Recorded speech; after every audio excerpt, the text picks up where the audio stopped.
tokko taane milkiidha hundi keenya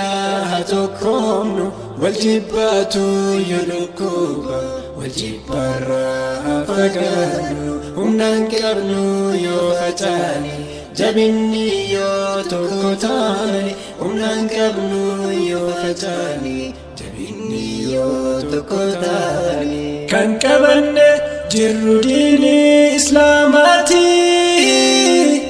nuti warra rabbii guddaaf masakamu amantii heeraa fi seera ofii qabu seera qaroomni shaarre zamana kamu addaan baasa dhugaaf dharaa daandii jiru bara bara seera yoomuu haaraa kan abadan jaarree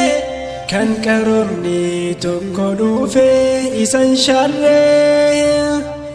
kan keessattuuf laallu daawwitii jireenya akeekaa daandiidhaa furmaata rakkinna qajeelumaaf dabaluuf baase addaanii kan jallina baneen qur'aana kanaanii yoo tokko taane milkiidha hundi keenya haa tokkoomnu wal jibbaatu yoo dhukkuba wal jibbarraa haa fagaannu humnaan qabnu yoo facaane jabinni yoo tokko taane humnaan qabnu yoo facaane jabinni yoo tokko taane diinii tokkummaaf jaalala onnee labsuu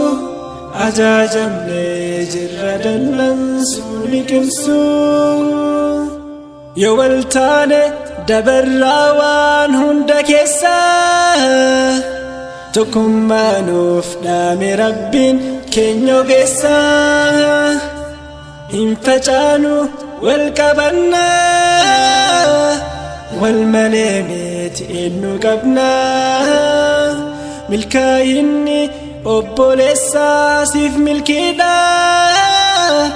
milkii obboleessa kan kee hin jibbiini yoo wal taane fuulduratti tarkaanfannaa diinii quwwaa qabu qabnaan ta'uu cabni akka nuti tokkummaan deemnu wal faana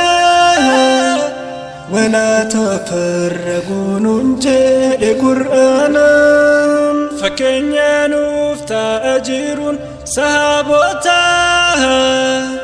dhugaan wal jaalatu guutuu onneedhaanii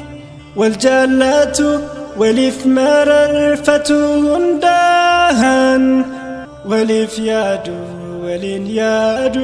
barwaa hundaan yoo tokko taane milkiidha hundi keenya haa tokkoomnu wal jibbaatu yoo dhukkuba wal jibbarraa haa fagaannu humnaan qabnu yoo facaane jabinni yoo tokko taane humnaan qabnu yoo facaane jabinni yoo tokko taane humnaan qabnu yoo facaane jabinni yoo tokko taane humnaan qabnu yoo facaane jabinni yoo tokko taane